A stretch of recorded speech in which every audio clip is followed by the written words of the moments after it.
Welcome to the Crack the MBA Show. My name is Nupur Gupta and I'm your host. Our guest today is Shuchi Maheshwari, who is a member of the full-time MBA class of 2023 at the Wharton School. Shuchi is an engineer by education, graduated from IIT Delhi. Prior to Wharton, Shuchi worked at Bain as a consultant and at WhiteHat Jr. in the founder's office. At Wharton, Shuchi is co-chair of the Wharton India Economic Forum, co-president of India Club as well as the Music Club, and a student life fellow. Honestly, understanding how involving those commitments are, my mind is blown. For her summer internship, Shuchi was at Adobe in the Bay Area. Hi, Shuchi. Welcome and thank you so much for joining us on the show. Thank you so much, Nupur, for having me. And I hope this conversation is helpful to people listening to it. And thank you for doing this. Yeah, my pleasure. My pleasure. All right, Shuchi, to begin, can you tell our audience a little bit about you, including something that we may not commonly find on your LinkedIn? Okay, sure. So I think you did lay out a lot of my professional experience. I grew up in Faridabad, which is a city right close to Delhi in India. Went to IIT Delhi for my undergrad, did chemical engineering there and graduated in 2017. At that point, I wasn't sure what I wanted to do. And I thought like consulting was a great way for me to like work across different industries and gain a lot of exposure. And so joined Bain Company as a management consultant and worked there for 3 years. And then I think at the 3 year mark, I was sort of getting the itch to, like be really close to the impact that my work was driving. And as a consultant, typically it's a little harder and it's a little far out. And so I decided to, experience working in a startup. And so I joined WhiteHat Jr., which is an edtech startup. I was there for a year in the CEO's office, leading like strategic and operational projects for them. So anything from like setting up their customer support team to, launching new marketing communications to training the teachers and like creating that rubric on how to train those teachers, and from sales, like anything and everything. I think it was a great experience for me to learn different aspects of the business and like really work deeply with all the teams, that were there at WhiteHat. So very highly recommend doing like a founder's office type of role prior to MBA especially. And in that process, I also learned a lot about myself in terms of what I like to do and what I did not enjoy as much. Loved like tech as a sector. So decided to move to the US for a few years and decided to pursue my MBA at Wharton. And yeah, here I am. Like I just completed my first year at the Wharton School. And I was clear that I wanted to be in tech. And Adobe is a fantastic company to work for. And I'm so glad I got the opportunity to intern here. I interned in the B2B retention strategy team, which is basically a team which works on like B2B retention. So the project that I was focused on was, figuring out figuring out why the retention for a particular product was lower than any other, Adobe products. And what do we really do about it? So loved my experience there, and hopefully like will end up in some tech company going forward. And one thing that you wouldn't know from my LinkedIn is that I am actually a very passionate fan of like, anything music. So the one great thing about being in the US has just been being able to go to like concerts that, I never thought I would get the opportunity to. So for example, I've seen Shawn Mendes, Coldplay, Camila Cabello, Halsey, like all of these stars and legends that you would just imagine going to a concert for in India. And I've got that opportunity. So I'm very, very grateful for that. And would love to catch up with anybody who wants to share music with me. So that's definitely a passion of mine. Amazing. What an amazing journey, Shuchi. Thank you so much for sharing that. Shuchi, can you tell us a little bit about the admissions process that you went through? How did you approach your essays? Sure. So I think before that, let me lay out the background for what my process looked like, because I think it was a little different for me compared to like every other person.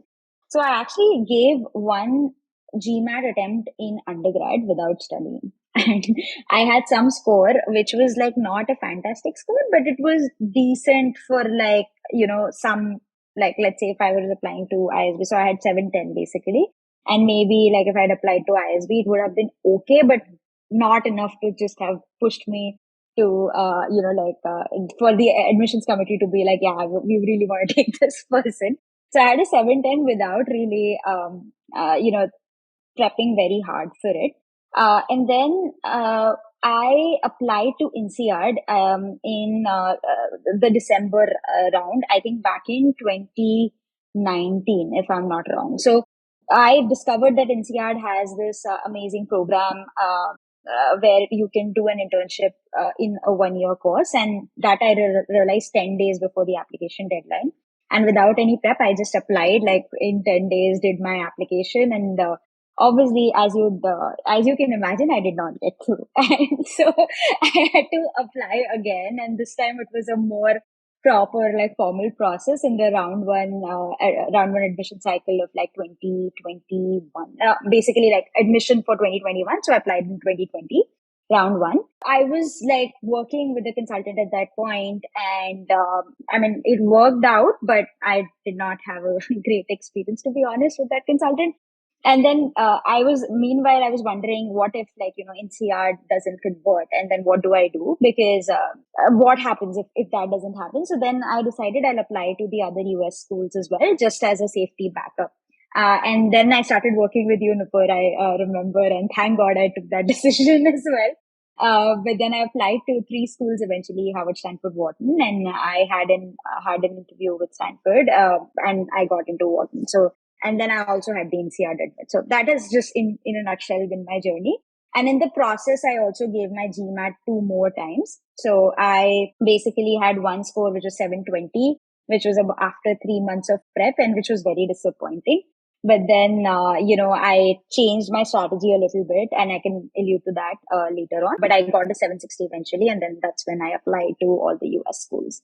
So that's just been my journey. Particularly for the essays, I think the one advice is just like budget a lot of time for it, because I felt like I had to undergo 5 to 6 revisions at least. And that is an at least number. It is like, it can go up to 12 revisions as well. For one essay, I did 12 as well. But because you go all the way from sharing one story and then you're like, no, this doesn't make sense. You completely start with the second story. Then I shared a third story, I remember, and I was like, Nupur is going to kill me because I'm sending such different stories to her. But I think it needs that time, and it needs a lot of introspection, and to be able to like tie a story through different instances that you have. So just like budgeting that time was very, very helpful. And yeah, I just basically took a lot of help from my mom, who I believe understands me really well. So, just trying to see what she had to say about like different instances in my life and how one transition led to the other. That was a very helpful process as well. Sorry for the long answer, but yeah, I thought it would be important to share that journey. Yeah, no, this journey is really helpful. Thanks for sharing that, Shuchi. So as somebody who did not get their desired GMAT score in the first attempt, right? What advice do you have for applicants with respect to GMAT preparation? If you could share the resources that you found most helpful, that'd be great. And the process as well. Sure.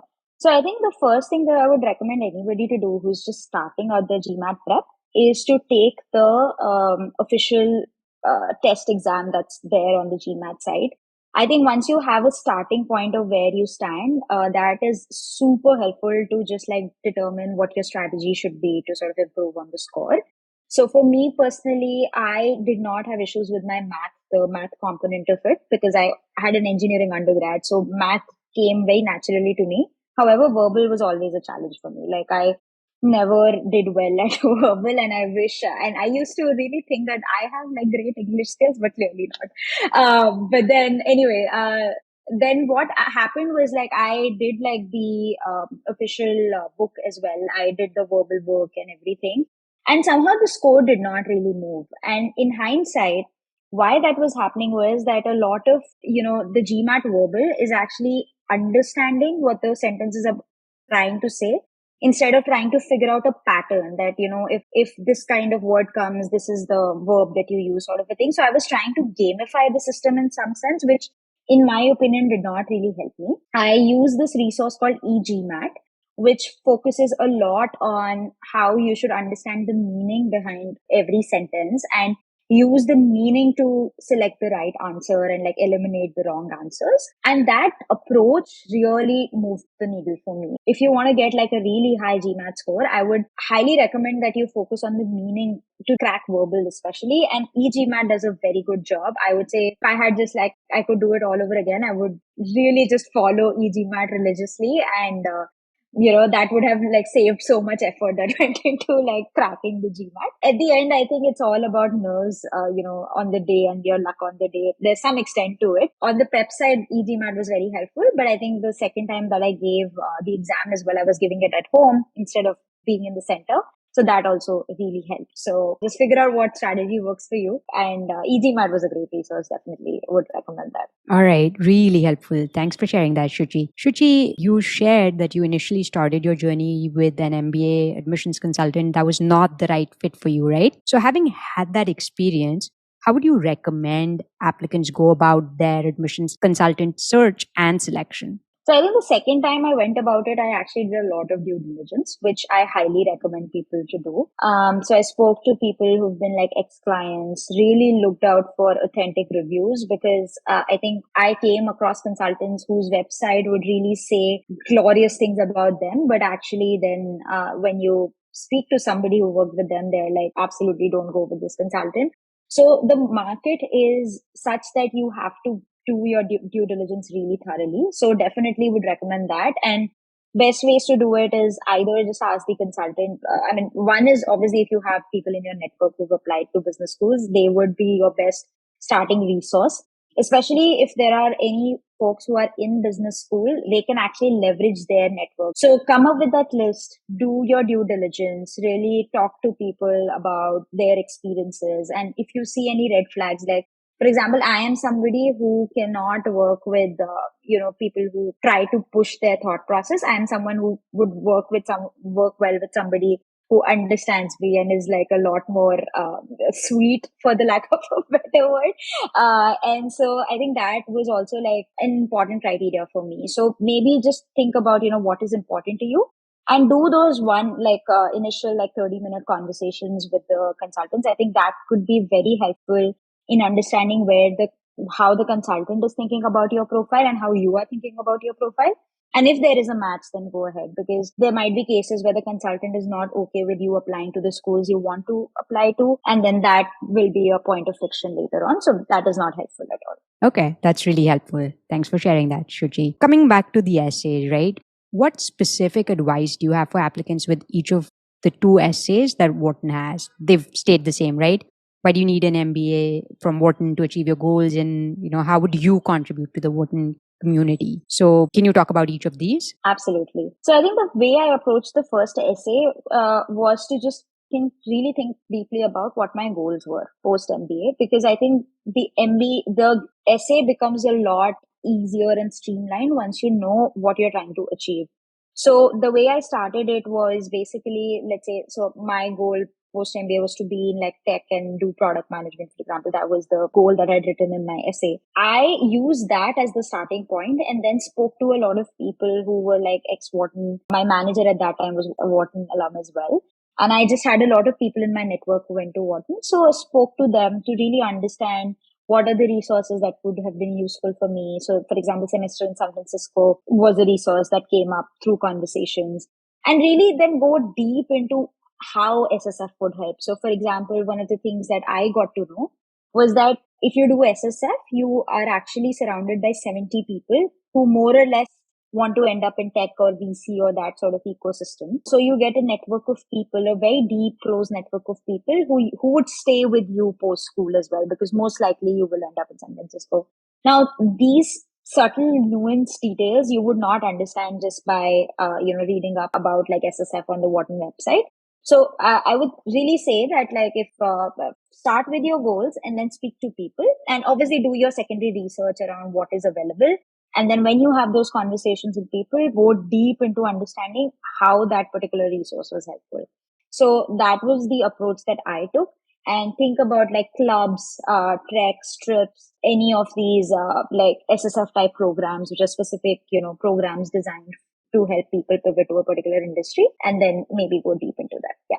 Understood. And what about the contributions essay? Can you talk about that? And also, like, what kind of research did you do for that essay? Sure.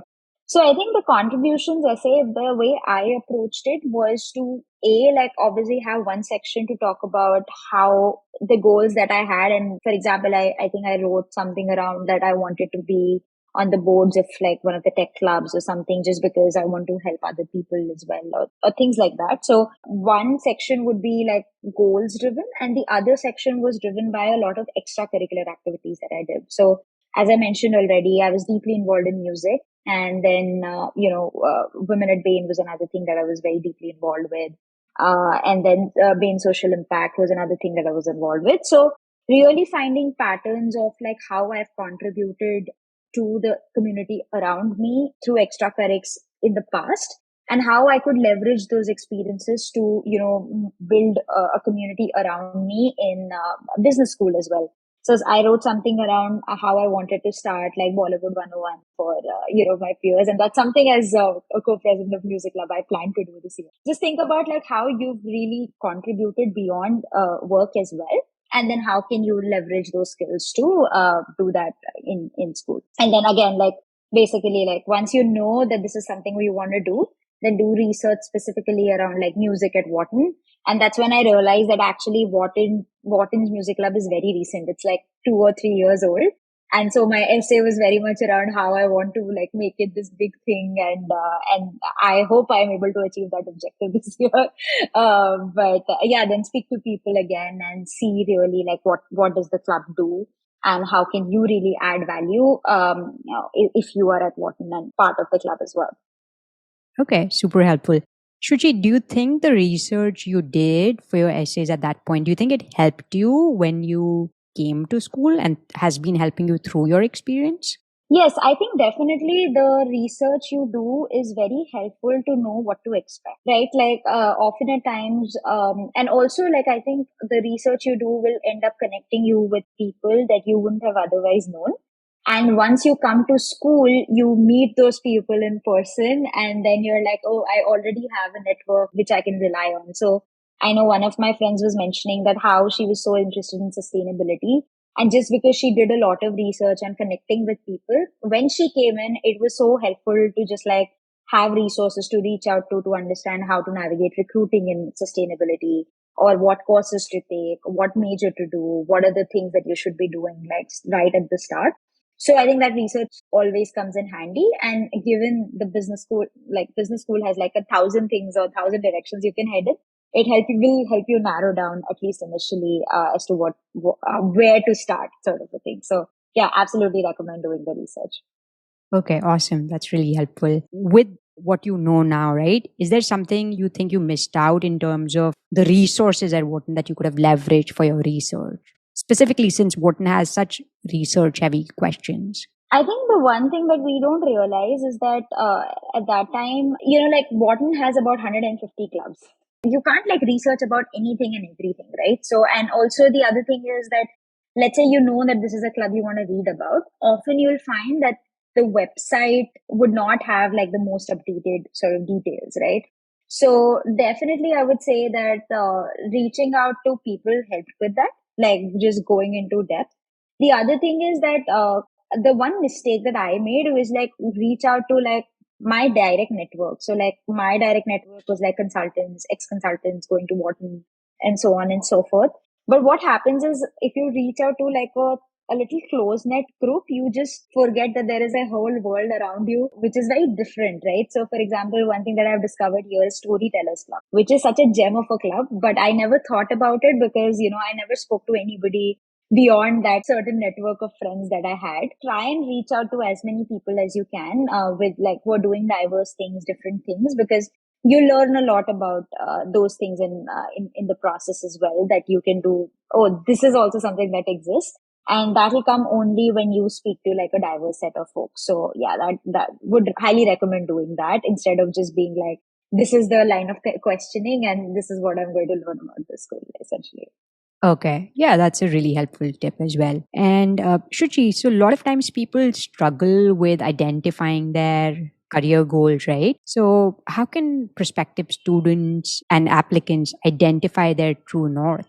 Oh, this is one thing that I struggled with a lot. This was the thing that took the most amount of time because I was not sure what I really wanted to get out of business school.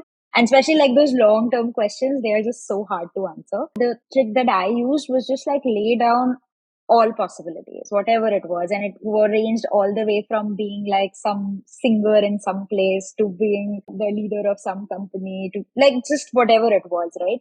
And then really think about like how those goals could be achieved by the post, like immediate after MBA, what is achievable. So maybe you can use the employment report as a starting point to just see what are the kind of roles people end up in and how could those roles really contribute to where you want to be.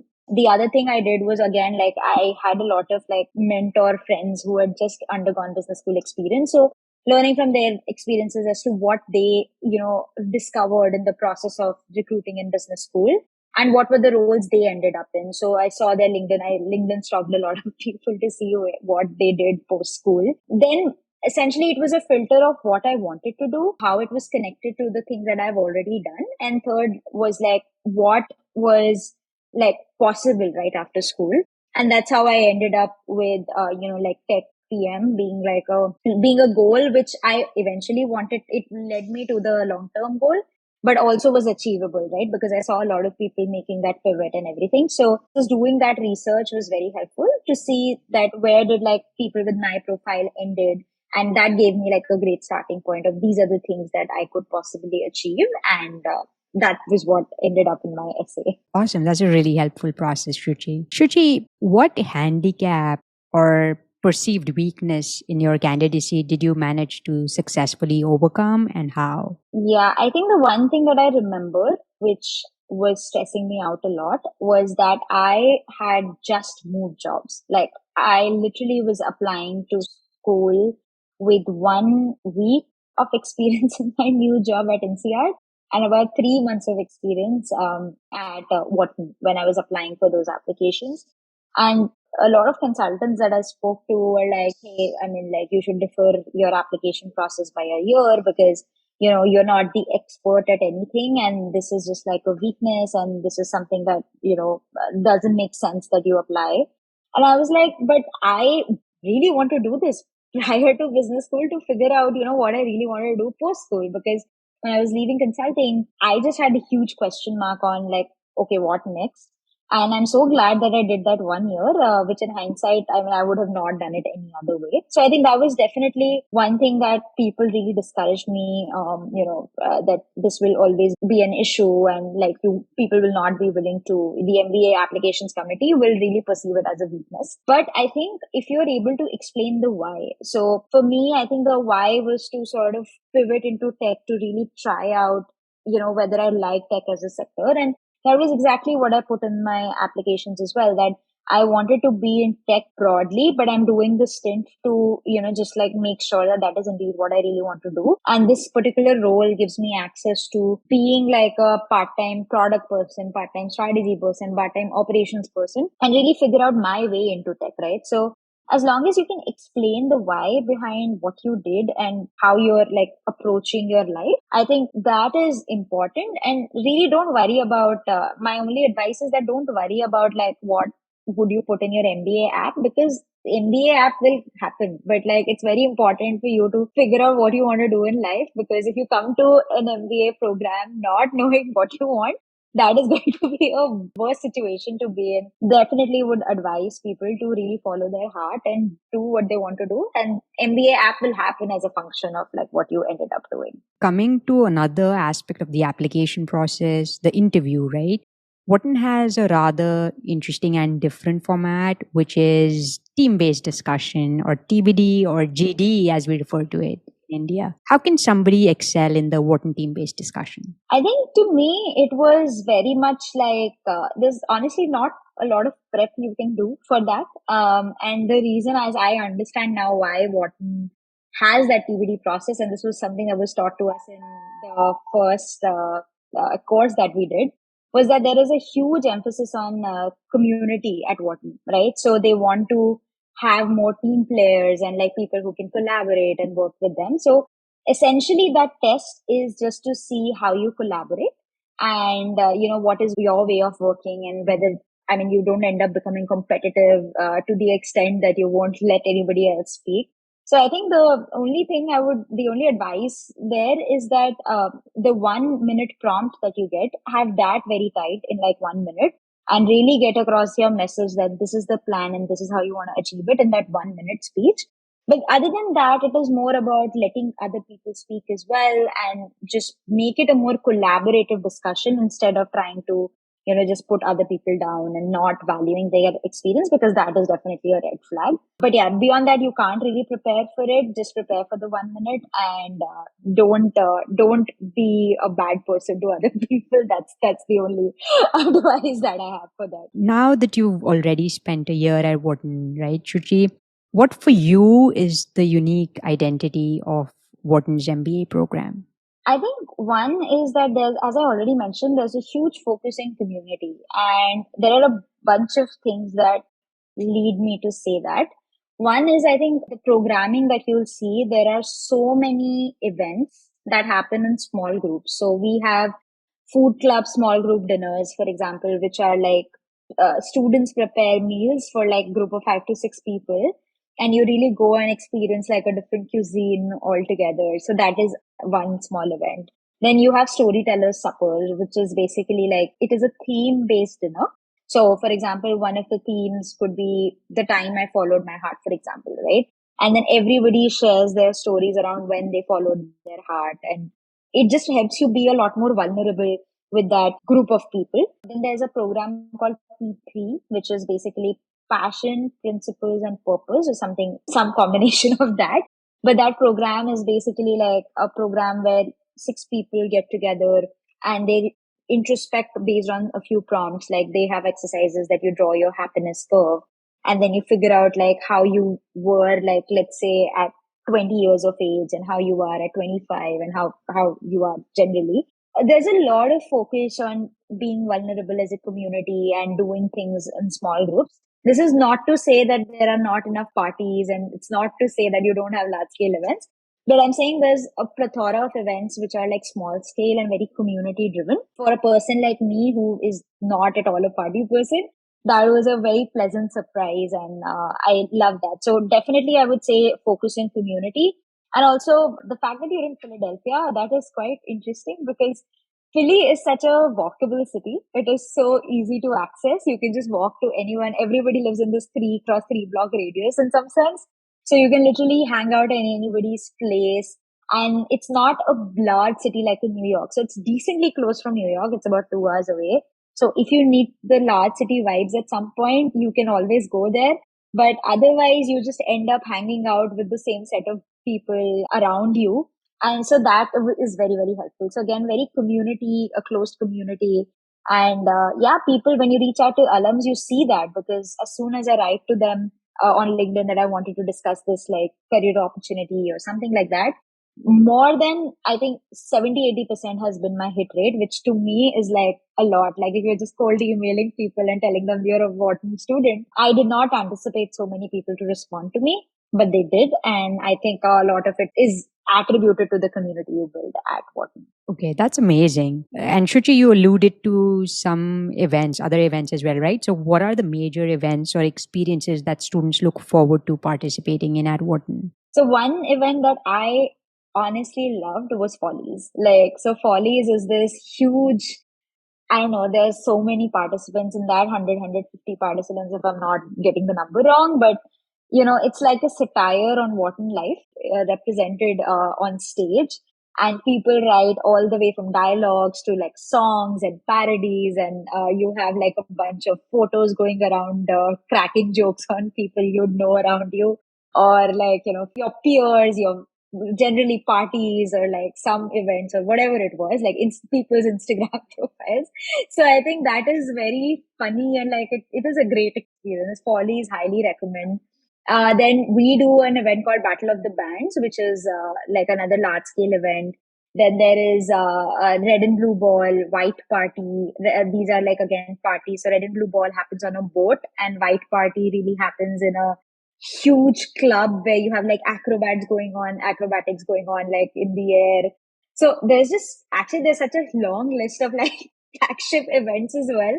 So many traditions to be part of. And then there's the dance showcase where like almost everybody I knew was doing some dance or the other. So a lot of events to really look forward to. There's fight night, which I didn't attend. There's charity fashion show, like so much happening that you also have to like cut down on the list that you want to attend. But yeah, Polly's is by far my favorite thing. Like I think I hadn't seen anything like that, and I highly recommend everybody to check it out.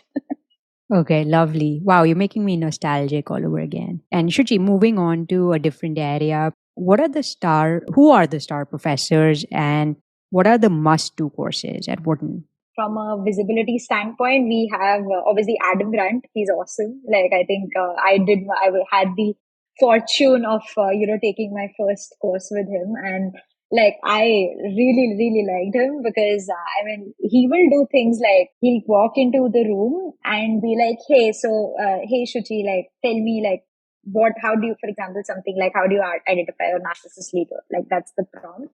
And he'd be like, and I say something, and he'd be like, oh, where did you see it? Did you see it at Bain? Did you see it at WhiteHat? And I was like, wow, you're talking to me for the first time, and you're able to recall my experience like right there. So that was a very like, wow, like it was just it was like an orchestrated show, his class. So that was very cool. Then we have Angela Duckworth, who wrote about grit, and she's very famous.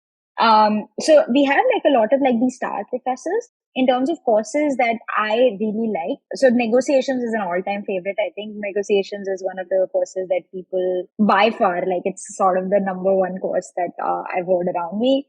Then there are other courses like managerial decision making, which talks about how you make decisions and why you make certain decisions and other things. So that is an interesting course I've heard of. Then I also liked, there's a course in operation strategy, which again, I think the nerd in me was very happy to learn about, generally operations like how much you should order. And it gives you a new perspective on how like supply planning can be a very intensive exercise, and I feel like I'm such a nerd right now, but like that I geeked out on the course quite a bit. I honestly love this one course that I did, which was like a core course. So it's called Managing Established Enterprise. You can also take the Managing Emerging Enterprises. But that course is really nice because it is a structured way. So they have one module on strategy, then they have one module on HR or like human capital, and they have one module on global strategy. So that was fundamentally, shifted the way I thought about, like, let's say expanding globally. Why should you expand? Or it alluded a little bit to how do you influence people, what tactics you can use. It alluded a little bit to the strategy framework that I learned in consulting, but never really thought about it deeply, right? So I frankly loved that course, and like I and she's my favorite professor as well. Natalia is the person who leads the strategy module, and she is fantastic. Like highly recommend her. She's awesome. So yeah, those are the courses that I would recommend. That's really helpful, Shuchi. Shuchi, what's the biggest challenge you've faced at Wharton? I think recruiting has been a little bit of a challenge. And it is not to say that it wasn't like I didn't have enough opportunities. I think the way recruiting works in the US is very different from the way it works in India. And that to me was a huge shift.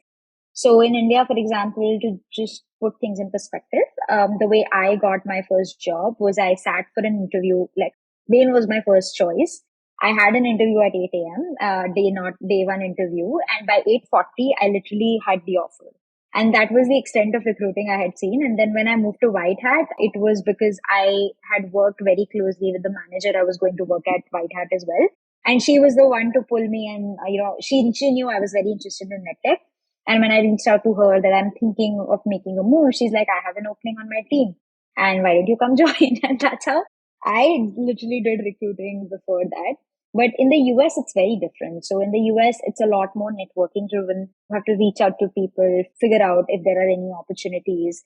You have to figure out what you want to do, because I think unlike in India where you have some structured paths, in the US, you can literally do anything and everything under the sun. It's a very personal decision as to what you want to do. So you have to do a lot of research, especially with tech recruiting, that the same role, product manager, can mean so many different things in different firms. Like in Amazon, it will be a very different thing than in Adobe, than in, let's say, Google or wherever. Can you touch a little bit upon how it may vary, like what the different shades of being a PM are? Absolutely. So, like, for example, at Amazon, there are two profiles. There's a PM profile and there is a PMT profile. When I say PMT, it means product manager technical. So the PMT profile is very similar to what you general perception about product manager is, which is you work with engineers, you create a document. They have a very writing heavy culture. So you create like a full PRFAQ sort of a document, and it is sort of like a press release and also a frequently asked questions, which is why it's called PRFAQ. And so it's a very writing heavy culture. And on the other hand, when you say PM at Amazon, it can very much mean just a project manager type of role, that you're working with stakeholders and you're interfacing much lesser with the engineers.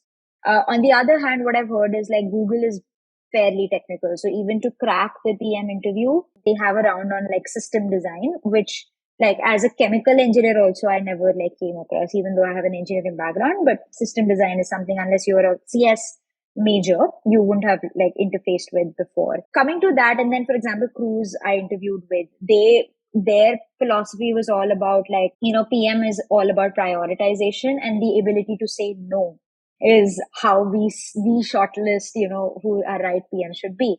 So it can be very technical. It can be very like project manager like. And so you have to sort of figure out what is the kind of PM role that you want to do. This is not just to say that PM is different. Like even when we say strategy, it is very different. Like some firms, strategy teams would just focus on like new age opportunities. Some firms' strategy would be very much like, okay, what is the org structure going to look like for our internal company? So those are very different problem statements. So you have to figure out what kind of roles you want to pursue. And this is a lot more clear to me because I've done like an internship for 3 months at Adobe. And so it is a lot more clear to me. But when I was coming in, I did not know this. And I think I wish I had known this earlier, that you just need to network and really understand what roles mean. And also like, ask for referrals while applying to tech companies, which is again something that, at least to me in India, was never apparent, that you need to know people in the firm to get a foot in the door. But all said and done, I think there are enough resources to help you. So it is a process which is very rewarding towards the end, but it can be very nerve wracking. It's almost like applying to business school all over again, that you're just doing something without any feedback for like 3 months. And only after the end of 3 months, when you hear back from schools, you know that whether your process is, effective or not. So that was a little bit of a challenge, but overall, I think it was quite rewarding when I ended it.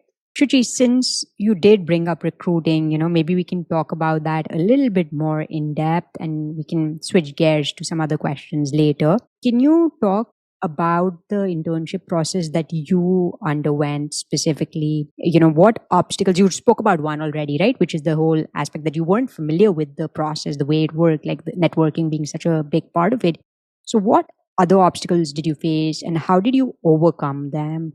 And how were the resources at Wharton helpful in helping you achieve success? As I mentioned, recruiting is like functions very differently in the US. So the first challenge I had was obviously networking. I mean, the thing is that in India, you're not never really taught to network. Like you're always perceived as like, why is this person being so like upfront? In the US culture, for example, it's very normal to say that, hey, like I'm looking at this role and I just want to like, talk a little bit about how my skills would really fit with this.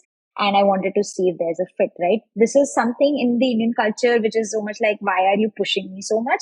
But in the US, it's like very normal, and that's how you create opportunities. So that was a fundamental shift. Like when you do those networking conversations, what do you talk about and how do you position yourself? And I think the career advisors that I spoke to at Wharton, they were very helpful because they put into perspective as to how like a networking conversation should go like, and what can you ask and how do you position your profile. So for example, I felt like my startup experience would really count for a lot, but they said that an easier way for you to talk to them would be like discuss your Bain experience, because as a consultant, they can relate more to Bain, right? Like they would know that Bain as a management consulting firm, which is based in the US. So a lot of their peers around them, they would love to, strike conversations with you on regarding Bain, for example. So that was a very helpful resource. Then the second was like, for example, preparing for behavioral interviews. There, my community around was very helpful because there are questions around like, how did you resolve conflict? Which in India could very much mean that we are a hierarchical culture. So it could just mean that I brought the senior in the room and like helped debottleneck it, which is just like a no-no for the US culture, because in the US, it's more like, okay, you try and understand what the person in front of you wants and how does your plan of action really align with their goals and stuff like that. And these are subtle differences which you don't realize, but there, like, I just reached out to my peers who had been working in the US and did like a run through of the behavioral stories I had prepared. And they gave me the specific feedback. Hey, this is how I'm perceiving it. This is not what you should say, and things like that. Those resources, just the community around and the career advisors, they could be very, very helpful. And alumni, most importantly, I think. When I reached out to people to understand how they transition to product management, for example, they were very happy to have a conversation with me. And it just took like me reaching out on LinkedIn saying, hey, XYZ, I am looking to transition and wanted to have a 30-minute conversation. And as I mentioned, like 70-80% people actually replied, which was great. So just having that resource is very, very helpful. I will also cover the process of how I went about like the process in the first place.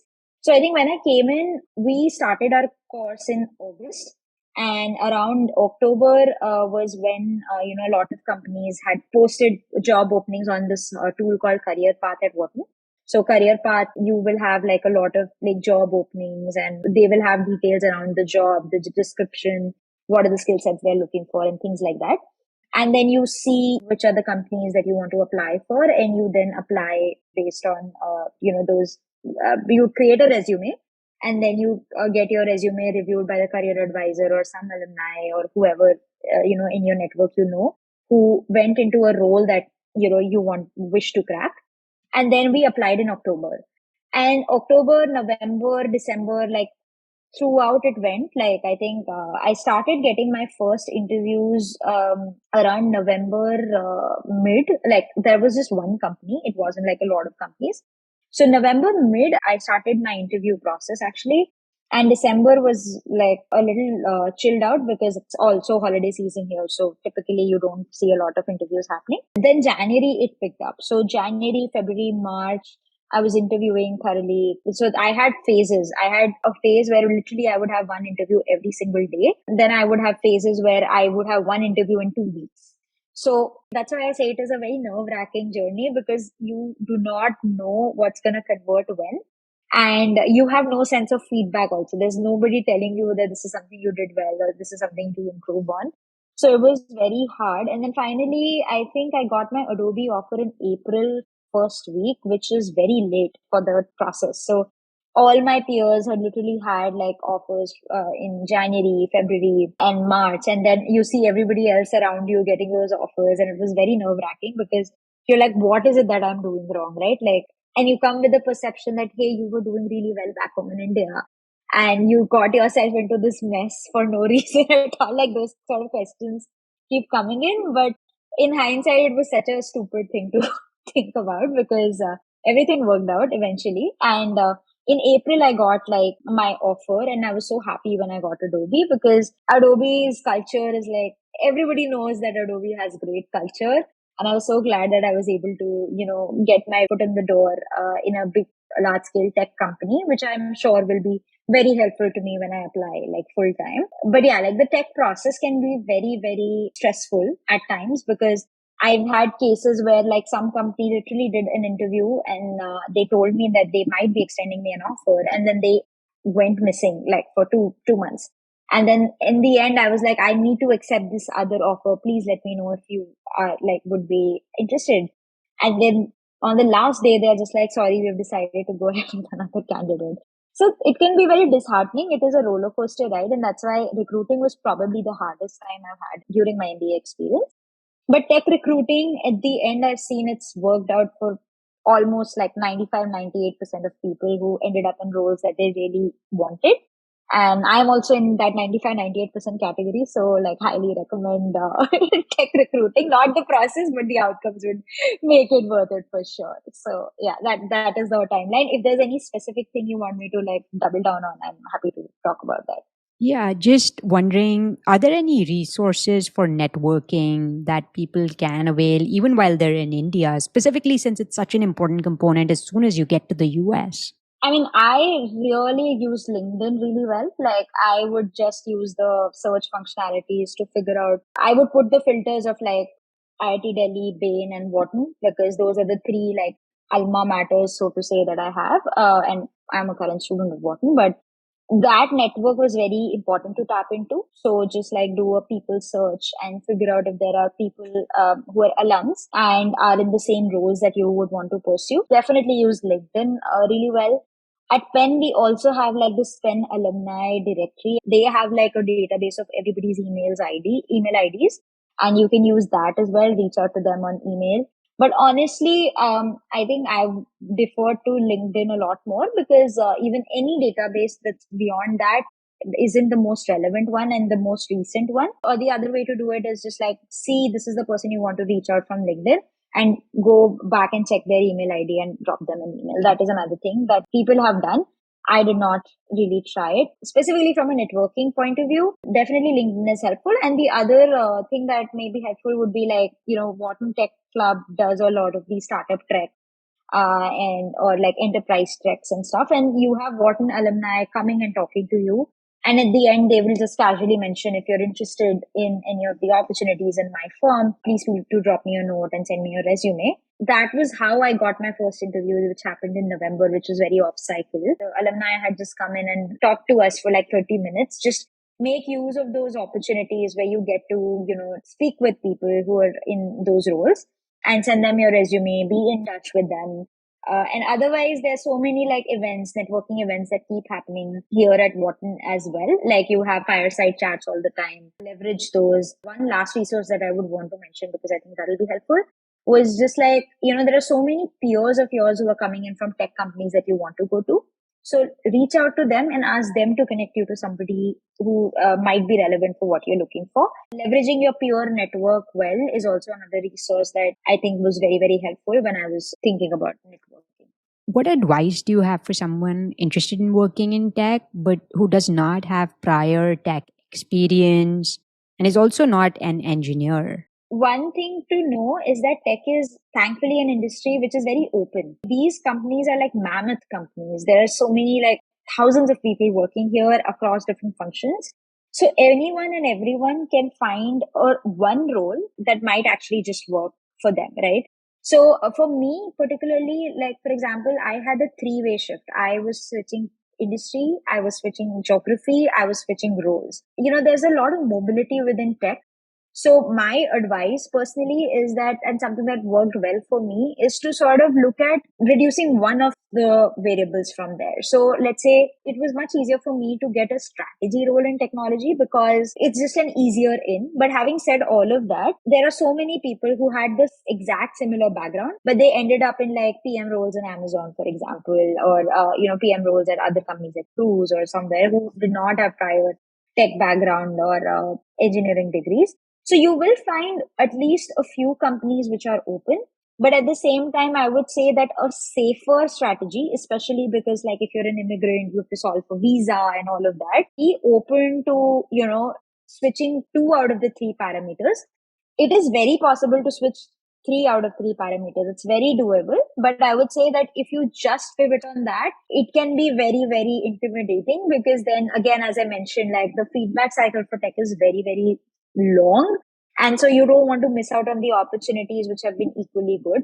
The good thing about tech is that after a year of like being in roles, and especially in big tech, you can always pivot to like a role which is closer to where you want to be. So just get your foot in the door and basically make the transition. From an applications perspective, I think the one thing it is very important to demonstrate is that, let's say if you're applying to product management, to convince people that you can do a product role is to talk about like projects you did previously which had transferable skills.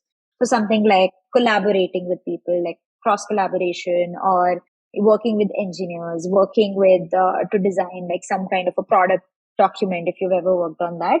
Highlighting those skills on your resume is very important because in tech, resume is almost everything. I somehow got a lot of calls for product marketing roles just because I had like one line to say that I helped launch marketing communications for WhiteHat. So just work very hard on your resume, get it reviewed by people who are in the functions you're interested in, and just demonstrate transferable skills. I think those are the three things. If you do well, it should work out. It will work out, I'm sure. And is there anything you recommend that people do in advance in terms of their education, even while they're in India, to give themselves a leg up in recruiting when they get there? For tech particularly, I think from a signaling perspective, you can do like pre-MBA internships if you want to, but honestly, it's not like it'll make a lot of difference because see, at the end of the day, people are coming with 3 to 4 years of work ex, which will count a lot more than like a 2 month or a 3 month, like internship that you did. It can be a good signaling mechanism for sure, like that you were interested in. So you did this internship and so on and so forth. So you can go ahead and do it. Yeah, I mean, if you've gotten into school and you have like 5 months remaining, just spend it time with your family and friends because you'll not get to see them. So I won't like recommend doing anything for tech. Everything else you can sort of figure out once you're here. But yeah, those 5 months with your family and friends you won't get back. So just focus on that is what I'll say. Switching gears to something fun, right? Can you tell us about your involvement in the extracurricular activities? You have so many. I'm leading these 3 initiatives. One is the Wharton India Economic Forum, which is basically a student-led business conference for the Indian ecosystem. So the agenda of the conference is to sort of bring expertise from the Indian market to the world generally. And it's basically a 2 day or a one to 2 days. We're still figuring out the logistics. We are planning to do this conference in January in Mumbai, and we plan to invite a lot of like star speakers and alumni who can talk a lot in depth about the Indian market, whether it's the startup ecosystem, whether it's Web3, whether it's like established companies, talent, like we're still figuring out what the scope is going to look like, but the aim is to sort of bring in really good speakers and just educate the world about like the Indian ecosystem. I'm leading that initiative, January Bombay, and we are a team of like 5 co-chairs who are like sort of leading it. I being one of them. This is a conference that I did last year as well as a board member. So I was heading the Wharton India Startup Challenge at that point. And the Wharton India Startup Challenge is, a platform that we provide to startups in India to get some amount of prize money. So it's like a startup challenge where companies come and pitch to like a very senior alumni panel. And we also offer them like VC support, like so some sort of mentoring and guidance from, VCs in India, so that they can be better at like the pitch and presenting their best versions, the best versions of their companies essentially. So that is another thing that we do as part of WIEF. And the third thing that we're launching this year is like the WIEF podcast. So again, because obviously not everybody can come to Bombay and fly into Bombay for this event, we want to sort of bring in the aspects of Indian market, like because a lot of our peers, for example, in the US, have worked in companies which have struggled to do well in India. And so we want to bring in a lot of nuances around the Indian market, like how price sensitive the market is versus like how they would actually watch 2 hours of ads to not pay like that 110 rupee subscription sort of a thing. Like those are nuances which are American, or like not just American, actually anybody who's not from India do not realize. So just like bringing those sort of perspectives, we want to bring those perspectives, and that's why we are launching like podcasts as this year, and one of my coaches is sort of leading that initiative. So yeah, Wharton India Economic Forum is one of the other serious like clubs that I'm doing. On the non-serious and fun club that I'm leading is one is Wharton India Club. So again, like this club is more on the fun side. So we have like this huge Diwali party, Holi party. We plan to do like a Garba night this year. Let's see if it works out. But that's one thing that we're planning to do. This is just to bring the Indian cultural aspect to our peers. And we do like a bunch of these small group dinners again, like in Indian restaurants. And then there's the third club that I'm working on, which is something I've just always been passionate about, which is the Wharton Music Club. The Music Club is basically like to ensure that there's a great music culture at Wharton. So we do something called Wharton Sounds, which is basically a Sofar Sounds equivalent thing in Philly. Essentially, what Sofar is that, you have a small group of like 20 to 30 people, and it's acoustic music. So anyone from the peer group can come in. They have a mic, they have a guitar, they have a piano, and they can do like an acoustic set. And it's just a very small, like in somebody's apartment, it'll be 20, 30 people, and we will just gather and listen to some good music and have a good time. Then there's Battle of the Bands, obviously, which is this large scale event on stage where you basically like hear a lot of your peers perform, in a band type setting. So those are the three initiatives that I am leading. But I was very much involved with like food club. So I did a lot of food club small group dinners. Really enjoyed it. Had the best hummus of my life at a food club dinner.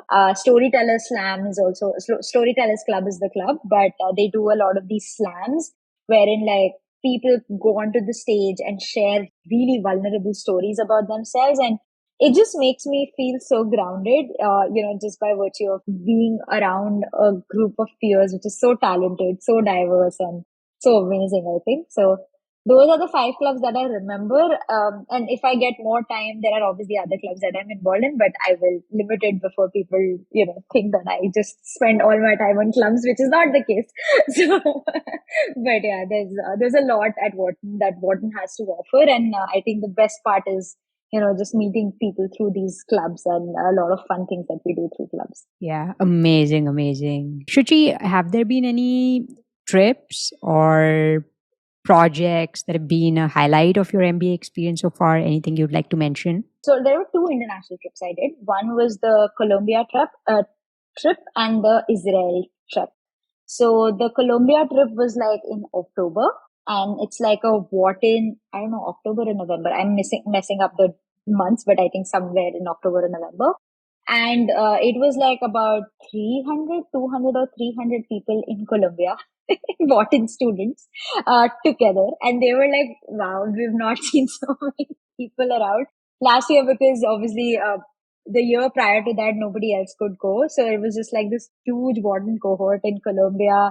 And we went to like Medellin, Cartagena, and we spent like an entire day on the boat, which was amazing. We did snorkeling. So it was a great way to get to know my Wharton peers in a lot more depth. And then the other trek I did was Israel, which was like very recent, I think March or April sometime. And this was organized by the Israel Club. And it was one of the most insightful trips I've done because it was a very well planned trip. It was, I think, 7 or 8 days long. So pretty long. It wasn't like a short 2 day, 3 day getaway. And they covered like the most important Israel sites like Jerusalem, Bethlehem, all of these places that you've always heard of. We floated around in the Dead Sea, which I did not do because I did not know how to swim, but a lot of people did. So we did the Dead Sea thing. And then there were a couple of sessions on the Israeli tech ecosystem, which was very insightful. The country has like so many unicorns for the size it has. So that was very insightful again. Then there were a couple of sessions on the geopolitical aspect of Israel and how they're always at war, the Israel-Palestine conflict, and how like Israel is a strategically very important place from a geopolitical landscape, Holocaust and everything. So it was a very, very insightful trip, which I don't think I would have gone to Israel just out of fun in any case, but this was very insightful. Learned so much about the country and how diverse it was. And I could also see some of the parallels with, the Indian culture and Indian history, which is why I felt like, coming to Wharton was all worth it because that is the kind of perspective I would have never gotten back home in India. Yeah, that was definitely one hell of a trip for sure. Sounds really spectacular. What kind of personal trips do students partake in at Wharton? The Wharton curriculum has like these well-planned breaks in the middle. So one thing to know is that we have Fridays off. So that is awesome because then you can do like a lot of these 3 to 4 day small trips as well. I did a lot of things. I went to Vegas. I went to Niagara Falls. I went to Charlotte to meet a friend. I'm going to Chicago right now. And I also did like LA and other places. And Shuchi, how's the food in Philly? What are some restaurants that are really popular or that you recommend? Philly has amazing food. Like any kind of food that you want to have. Especially I never thought that I will have an Indian food place here, which is like right next door to me. So this restaurant is called Amma's, which is basically even better South Indian food than I've had in India. So that speaks volumes about how good that place it is. It's sort of like homecoming when you go to Amma's. It's like a trip that every person from Indian origin makes for sure once they're back in Philly. So that's one definite place. Then there's a place called Atithi, which I've just recently started ordering from, which is again like an Indian bowl place as well. Leaving aside Indian cuisine, Indian is my like favorite food. It's just comfort food. So I tend to visit these places quite often. But Philly has a lot of like great places. Like, so I yesterday went to a restaurant called Pizzeria Bedia, which is like in Fishtown, which is not like in Rittenhouse Square. Rittenhouse Square is the area that we all live in, and Fishtown is another residential area of Philly. That place has a lot of like great restaurants, and Pizzeria Bedia is one of them. Zahav is very famous for Mediterranean food. I'm yet to check it out, but I would do that. Then there is Suraya, which is also Middle Eastern food. I don't know, but Suraya is very famous. I'm not too sure what the cuisine is. That is another favorite restaurant. And Amma's I already mentioned. And yeah, like Italian, there are so many places. I am a vegetarian, so the good thing is that there's a lot of like vegan places around as well. There's Bar Bonbon right next door. There's Hip City Veg. So you have a lot of vegetarian options, which is very surprising to me, given I was so scared I won't find like good, veg food here. There's like Thai, there's Mexican, Chipotle is like an all-time favorite for sure. So sorry, there's just so much to do with food scene in Philly that you will never have like, there's no less depth of options for sure. And that's when, even when you're going to school, even then you're sorted, like for your lunch and whatnot, your breakfast. Yes, typically people, so I usually cook because my body can't take like a lot of outside food for a very long time. But there are a bunch of like food trucks around the campus. So there's a food truck of every kind. Like you have bowl places, you have Mexican places, you have Thai places, you have Indian places, a lot of it that you want to do. So that is always an option. Then there's also like a food court sort of situation in very close to Wharton. So very close to Huntsman Hall where our classes are mostly held. Then there is like a cafe, a couple of cafes. There's always Starbucks is always nearby, so that is always an option. So yeah, I think from a lunch perspective, you have a lot of places around that you can go depending on how much you're willing to splurge and what is the kind of cuisine you want to have. And otherwise, also for dinner, I already mentioned there's just like so many places to explore on the weekend and for dinner. And usually you will just end up, like there'll be some group going to some restaurant and you just tag along with them and like you'll end up eating out. Amazing. Wow, that makes me hungry. Okay, so Shuchi, as we're bringing this to a close, any final thoughts on how incoming students can be better prepared to hit the ground running and succeed at business school? I would say just take some time in your application process. This is going to be a very tiring journey, I think. And get your GMAT out of the way because the GMAT score is, I think, a bottleneck for like it just like you can't narrow down your consultant, you can't narrow down your school selection, you can't narrow down anything if you don't have a GMAT score. So unfortunately, even though you can continue to improve upon it as the process goes, but I would say having a starting GMAT score is very helpful because it just makes or breaks the kind of schools you can apply for. Like when I had a 720, Harvard and Stanford felt like I can't even apply, which I don't know if had been the case, but given there's so much effort that goes into the process, you want to apply with everything sort of tick boxed. So get a GMAT score out of the way. And I would actually, Nupur is not paying me for this, but usually like get a consultant is what I would really recommend. The benefit of hiring a consultant and why I think one should do it is because I think storytelling is a very important aspect in the essays, and how you would tell your story and how somebody else perceives it is can be very different. So while you would have the best interest in like putting down your essay, it's very helpful to just have a perspective from someone else who's read your essay. And also, I mean, there are aspects that you would have not thought are important in your head, right? So I remember there was this one one point in the essay which I had never even thought of bringing. There was like a certain disease that had happened to me, like in my 11th grade, and it was so long back that I had never even thought of it. And I remember Nupur telling me that, hey, like this is something that makes you unique, right? This is something that is very personal to you, and it really brings out how you look at life, going forward. So having that perspective is very, very helpful. So get a good consultant and do your due diligence before getting a good consultant. Even though, I mean, you might feel like maybe whether they're worth it, whether they're not worth it. I feel like the MBA itself is going to be such a huge investment that I would highly recommend doing that. And then the other thing that a consultant really helps with is just keeping you on track with timelines, because when you're applying, you're always working side by side. I was working a 6-day job, and just because I had somebody to keep me accountable for timelines and sending me the essays, and it sort of helped me get into the routine of applying, because otherwise it's very hard to manage it. So start early, get a consultant, and really talk to people, and I think figure out the why MBA portion of it early on, because once you start the journey, it will be very hard to pull yourself back from it, because you're just like go, go, go, apply, apply, apply. But before getting into the process, just really deeply think about why you really want to pursue it and what is the value you'll get, which you would otherwise not get without applying.